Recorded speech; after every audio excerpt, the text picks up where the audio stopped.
Biliyorsunuz seçim için geri sayım başladı. Biz bir yandan insanlarımızı partiye üye yaparken bir yandan da yarın seçim olacakmış gibi çalışıyoruz. Gelecek seçimde sandıkları kesinlikle üyelerimizle bekleyeceğiz değerli arkadaşlar. En ucra köylerde bile sandık görevlilerimiz olacak. Bundan hiçbir şüpheniz olmasın. Nerede olursa olsun oylarımızı koruyacağız. Ve kesinlikle Van'da milletvekilleri çıkaracağız.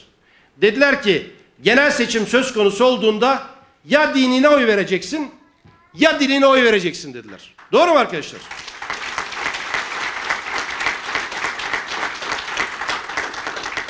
Biz siyaset için, oy vermek için dinimizden ya da dilimizden birinden feragat etmek zorunda mıyız? Senin dinin benim dinim. Senin dilin de bizim dilimiz. Birini diğerine tercih etmek zorunda değiliz arkadaşlar.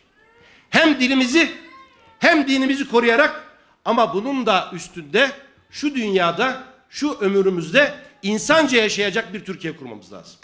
Rozetleri çıkarmak üzere davet ediyoruz.